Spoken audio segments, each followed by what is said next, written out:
Yeah, hello, good afternoon. This is Daniel Fitzgerald again with my metal lathe problem with the cellar. I just want to point out that here's my feeler gauge at the back of the tailstock, and you can see the reading on it is, hold on a second. It won't work. My light won't come on. So I have to bring my lamp over, my spot lamp. Okay, there it is. Okay, you can see that the feeler gauge underneath this tailstock foot is reading 0.13 millimeters or 0.006 in imperial, and you can see that it slides right underneath the base of the tailstock here on this side, and this side is the side that actually holds the tailstock down. The other side doesn't do much because it's the V groove and there's very little sitting. I pointed this out to the manufacturer. I pointed this out to the seller, and I'd like to point something else out here in the video that I'm going to upload right now. It's only going to be a very short one. I've got another one ready to go, but it's really bad, damaging to the seller. I'd also like to state something else. What I'd like you to take note of is that this groove right here on the tailstock, note that that it's only hold on, I gotta figure out a way. There it is. Okay, that's good. I'm having a hard time holding on the camera. This section here of the tailstock is not sitting on the bed because the groove of the bed is in the middle. So the only sections that are sitting on the tailstock is this whole section here and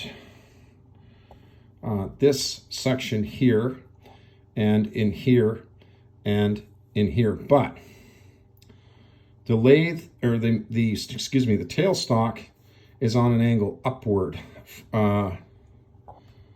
because it's sitting off the bed here, and it gets higher as it goes across to the V groove, for the V groove on the bed. Okay, so because of this, because this side is taking 90% of the grip, or actually, yeah, about 90% of, no, maybe not that much, maybe it's taking pretty well all of it, because the only portion, because it's sitting off the bed here, that means that these flat spots here, right there, that one little flat spot, which is about 3/32 seconds wide in imperial, and this one here, which is about 3/16 wide, is not, only the edges. You see the sharp edge here and the sharp edge here are the parts of the V groove that are actually gripping the bed on this side here.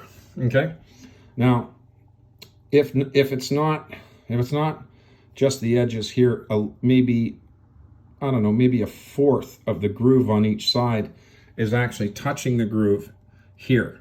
Okay, so I just wanted to run this video to you. Again, I got a big one ready to go. I'll be contacting my friend Keith Appleton in the UK. I've known him for a few years. He's 72.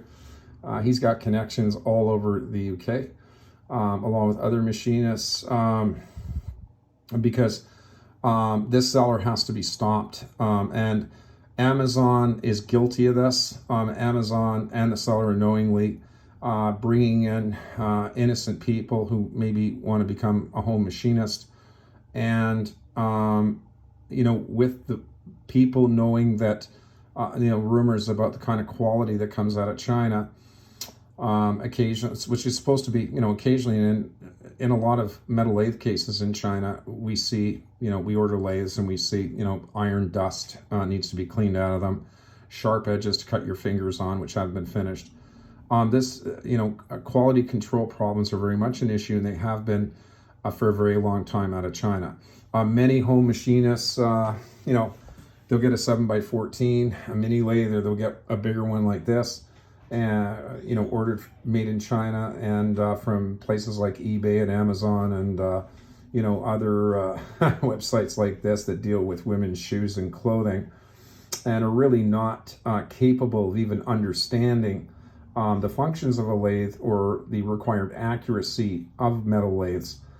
And Amazon and the seller insist on continuing. The Amazon seems to insist on, as long as keeping my case very quiet and formal, that it's okay with them that this seller is able to drag in novices into buying their lathes who know nothing about lathes, and then find out later on that Amazon is not going to take action against the seller for violating the warranty, especially in a case like this.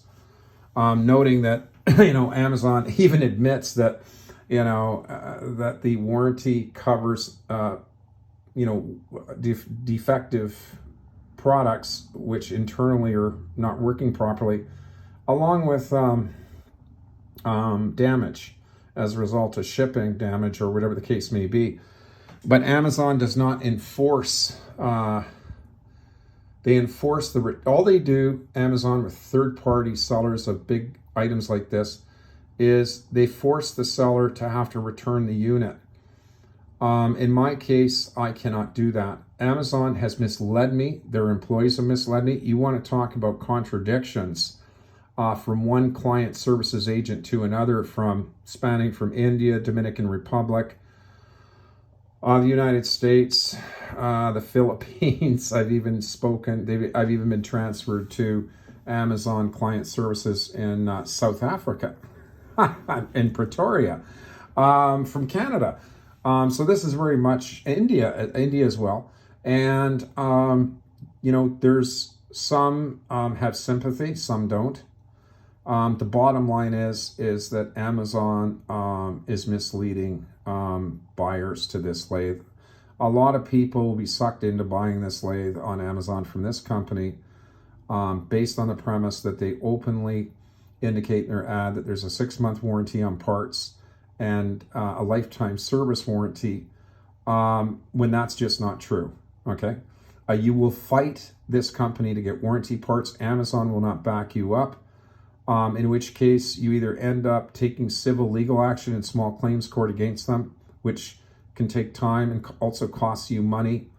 And then you have to go and appear, and you have to, you know, take your lathe with you and try and explain to a female judge or a male judge. First you have to give them, you know, some doctrine on how a lathe works. And then you have to turn on the lathe in front of the judge and show him with an indicator that the seller's lying. I don't personally want to do all that. So, you know, so really Amazon and the seller corner their victims, and Amazon's policies are not in favor of the buyer on this one. So I have to make it my mission now to take the responsibility to warn other people who might consider buying this product from this company. I've looked it up on YouTube. I have not heard of any other claims of warranty issues with this seller. I mean, I've typed in every possible conceivable, but I will. The one thing I haven't done is I have not typed in YouTube ASC 365 International metal lathe complaints. I haven't done that yet, but I'm going to do that and see if there's more complaints. As far as forget about Amazon customer service at their toll-free number, as well as being transferred to their supervisors, and forget about going to their head office in Seattle. You can't talk to anyone there. There's no extensions. They won't transfer you. They just simply tell you, you know, to write a letter and put a stamp on it and send it to them. It goes in their mailbox in Seattle with the hope that out of the millions of letters, that at some point, 20 years down the road, they might send you some kind of stupid response.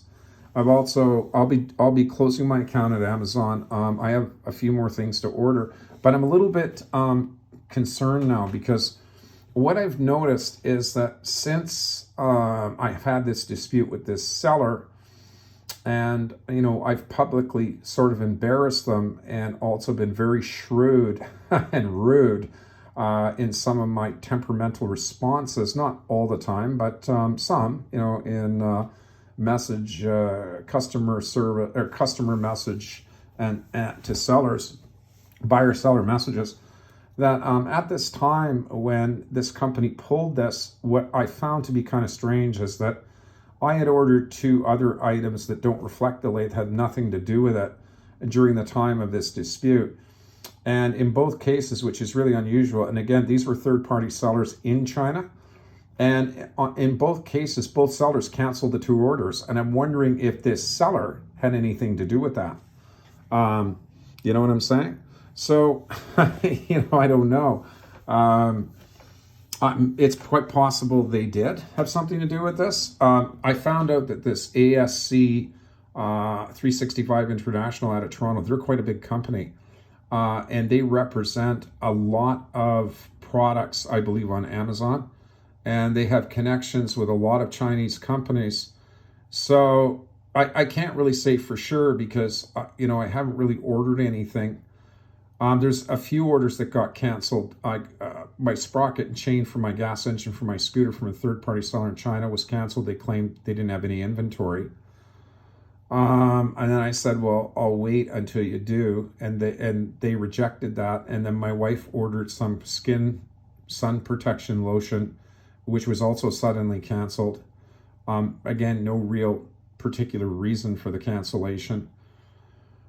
So, I haven't got enough to prove it yet, but I got a few more things to order from third-party sellers on Amazon before I close my account. And if they start canceling my orders on me, if this keeps happening, then this means that 365 International has tried to, manipulate other Chinese sellers to cancel my orders, which I find to be rather disturbing.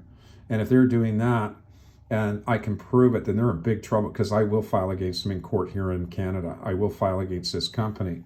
I don't know, outside of contacting China, I did try to contact the Chinese government to let them know of this situation. I went to the wrong part of their government because I'm not in contact with their embassy here, or their business section. So, I'm just telling you that this was, I believe, it's quite feasible that this was intentional. Because I'm going to tell you people something, and most machinists would absolutely agree with me that it's one thing to order a metal lathe from China on eBay or Amazon or some other fly-by-night company. But generally speaking, out of all of the complaints I've reviewed on YouTube, and I've reviewed a lot of them, by buyers for both the 7x14 as well as this thing here. Very rarely is the spindle out and the boss for the chuck. Very rarely are they out. Very rarely is there excessive run out so that your stock moves up and down in the chuck to the point where you don't need a magnifying glass to actually view it. So, we'll just see. I'll wait on the big video that I've got ready to go, ready to post on YouTube. I got a bigger one I did today, which is a long one. And we'll just see, I'm sitting here, you can see, I'm not using the lathe. I can. I mean, it's, and also, spend a lot of money on Amazon. Like I spent, I don't know, I think I spent with the lathe, I spent about $5,000 because I bought all this stuff over there, and all of that stuff up there, and I bought all of these accessories, chucks, and look at it all. Yeah, there's my quick change tool post I haven't mounted yet, cost me $240. Here's a box of these are cutting tools here, indexables. I bought this small thing. Again, this is a very miniature tap and die set for small holes for steam engines. I bought, I bought this new chuck with MT2 for this lathe. I bought this this here for the new lathe. Okay, I mean, I bought a substantial amount of things for this lathe, and it doesn't end there. There's even more over there. So, and I've got stuff here. I bought that to sharpen my drills on my thing. you know, on my, I'm sorry, my thingamajiggy, my grinder, my benchtop grinder, which also has a diamond wheel on it. I bought those two engines. They're from China. I bought that engine from a third-party seller. I bought, you know, all that stuff over there. I mean, look at it. I mean, look at all the inserts that I've bought. You know, I mean, this costs a lot of money. And I bought this also, which was very expensive. And I think that, oh, another guy I got to contact is, what the heck is his name? Because I'm going to contact another machinist I know in the United States. He has videos on YouTube. He's an old guy. He's really nice. And I'm going to contact him and letting him know about this seller. You know, China wants to play games like this. Hey, two can play. I also have this from Grizzly. This is a magnetic spotter.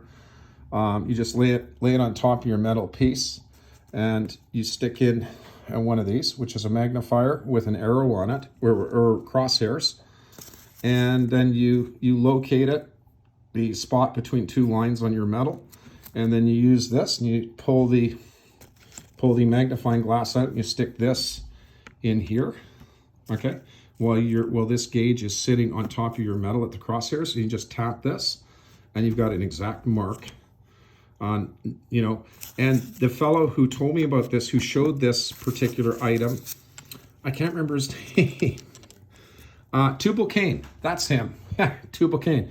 And so I'll be contacting Tubal Cain as well and letting him know what I'm going through here with Amazon and this seller. Tubal Cain is, you know, he's an American elderly man. He's well respected universally.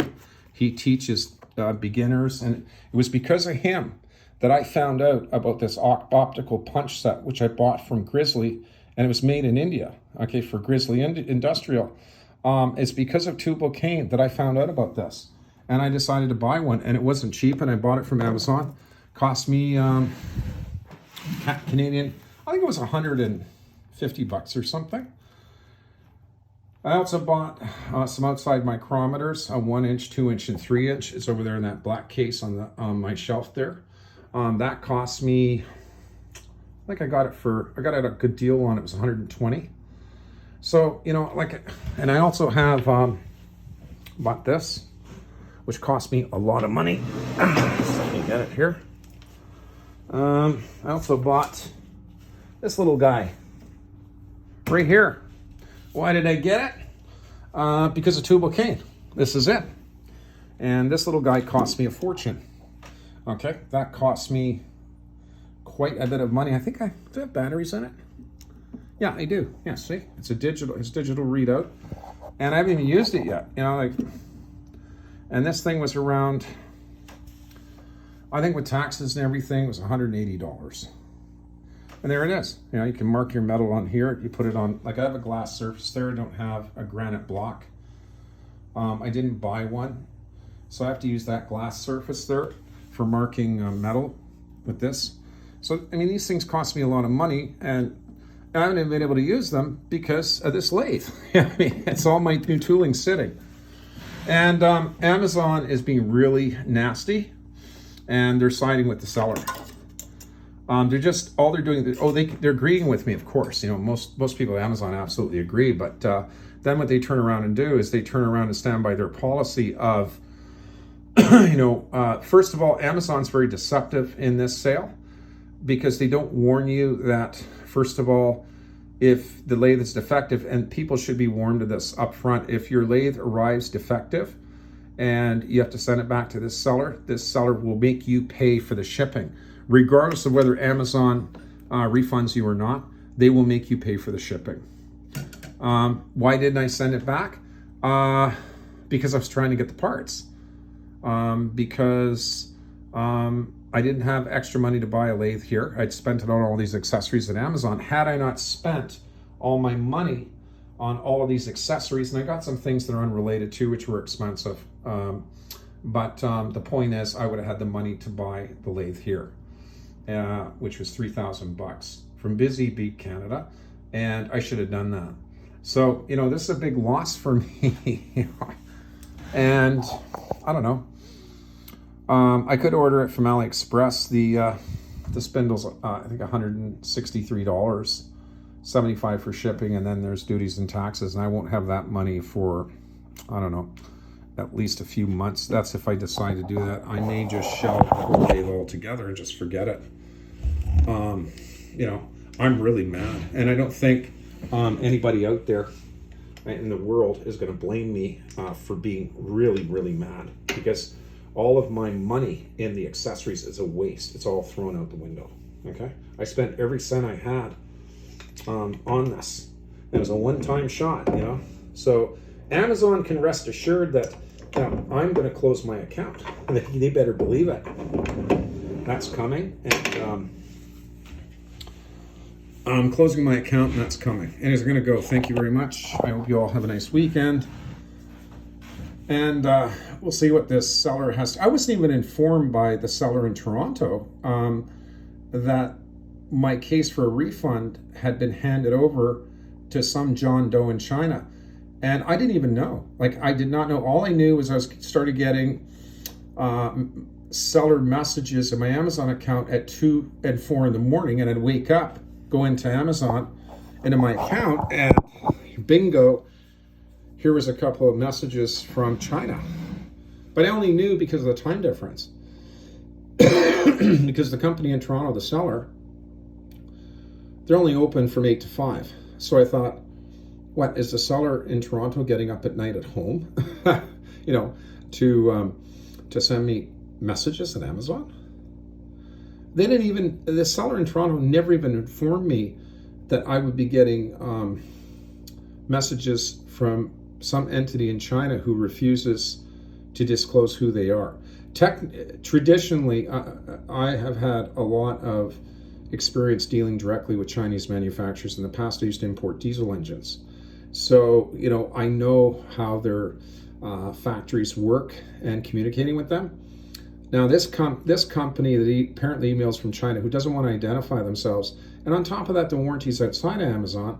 Apparently, that being said, Amazon's not involved. So why is this seller emailing me at Amazon? Because Amazon's policies don't apply, which means the factory's excuse that they can't look at my videos on YouTube is a lie, because Amazon's out of this, according to them.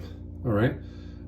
So just why that, you know, the seller's using Amazon to communicate with me when they can email me at my Gmail is a little bit strange. And they don't want to identify themselves. I just simply started getting responses at 2 in the morning. Originally, the seller in Toronto was communicating with me on this issue for about 6 weeks after January 15th this year. And then her name was Anna, and she'd always leave her name at the bottom of her email, or not email, but her text or message to me on Amazon. And then all of a sudden, I started getting emails from John Doe, and I can only tell by the time in which I received it, which was between 12 midnight and 6 in the morning. And I suspected that it was China, but the seller in Toronto never told me that their company in China was going to contact me. And again, what is really strange here is I've dealt with manufacturers in the past in China on defective parts on diesel engines. And the usual protocol with them, if it hasn't changed over the decades, is that when you contact them, they will go to their engineer of the company.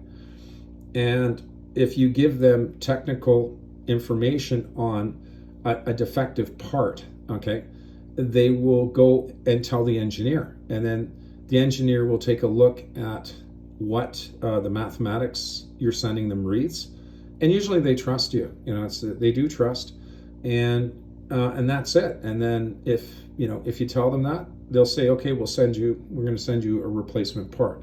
But in this case, instead of using the term engineer, in this case, the contact that is sending me messages is using the term technical judges. That is the wrong terminology. And no company in China uses that one, I'm afraid. And I know that.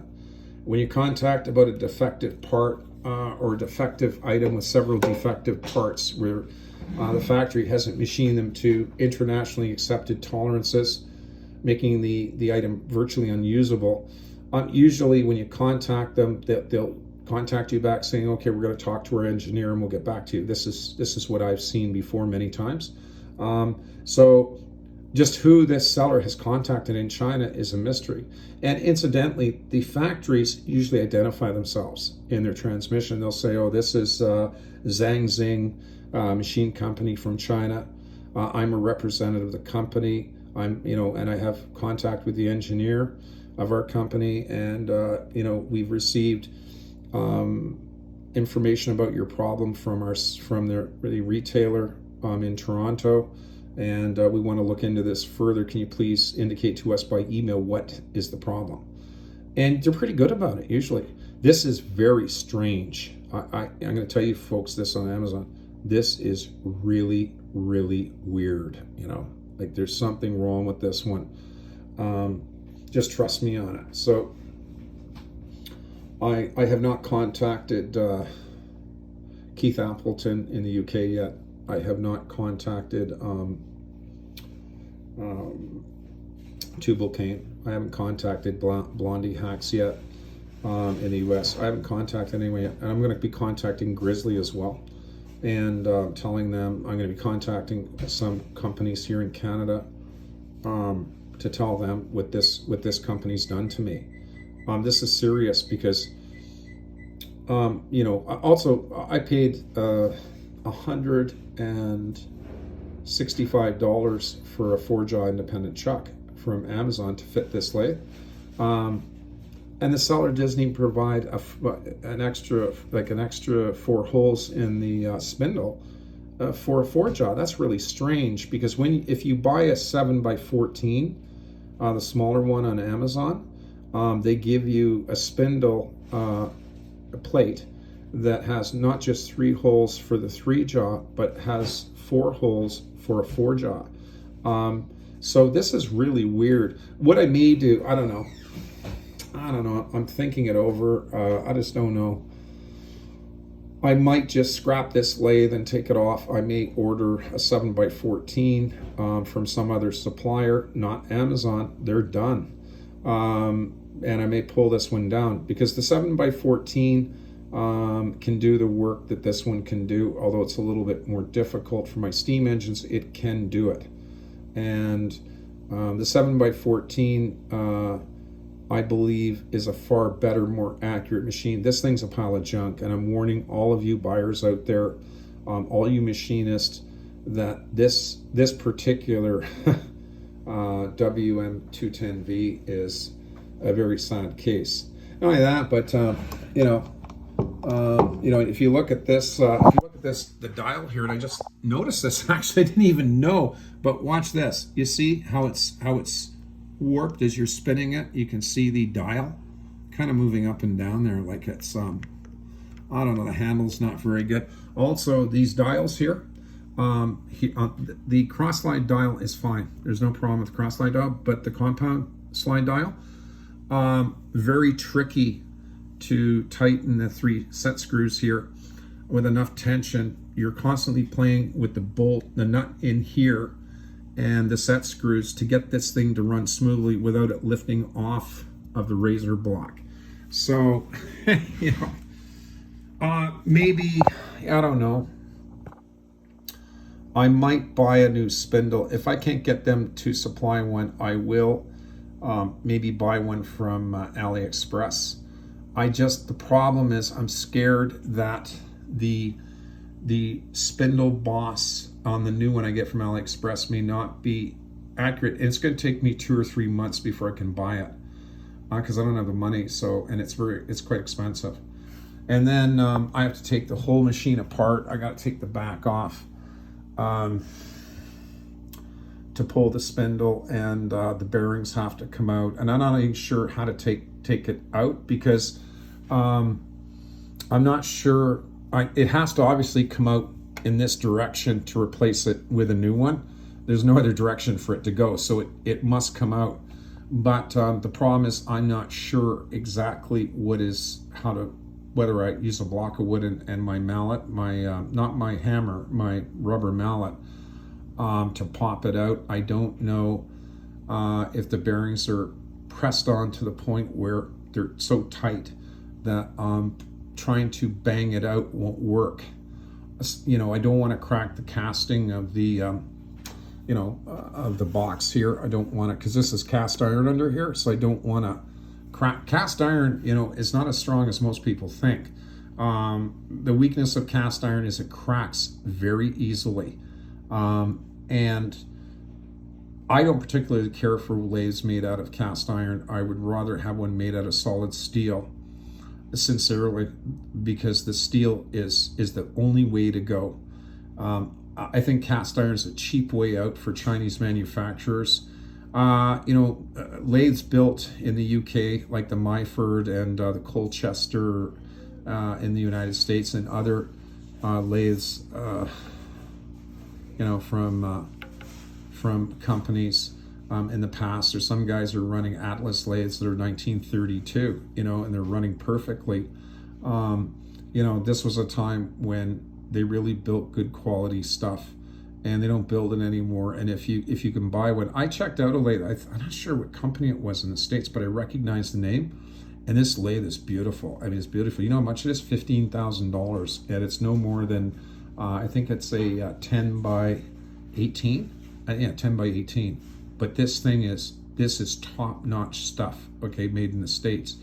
It's either 15 or 20,000 bucks, and it's a 10 by 18. But you got to see this thing. It looks, I'm going to tell you, it looks like the Starship Enterprise. I'm not kidding, this thing.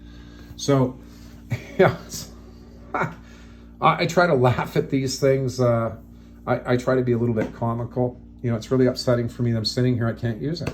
I mean, you people are seeing it as it is. I have my milling machine, and it can do the same work as my lathe, but the problem with my milling machine for drilling cylinders in 2 1/4 inch 1018, that's 2 inches in depth and 1/8 wide for the cylinder, it's very difficult for my milling machine to actually do that. I mean, I can try it, but my milling machine, it's got a 350 watt motor, and I will try to do that, to do my cylinders. But, I don't want to break my milling machine or break the gears or overload the motor. It's been a very good milling machine for 3 years. It's a great milling machine. I mean, you can see it. It's, I'll just put it here before I upload this. It's a very nice little machine. And I've had it for 3 years from Busy Bee. It's made in China, just like the lathe, maybe by the same company, eh? But it's, it runs beautifully. It's well taken care of. I just readjusted everything. I took all of this off, all of the bed here, took it all apart, cleaned it, greased it where it needed to be greased. Everything's oiled. Every time I use it, I vacuum up all of the metal particles and I clean the vise. My equipment is very well taken care of. I probably spend more time cleaning it than I actually do using it.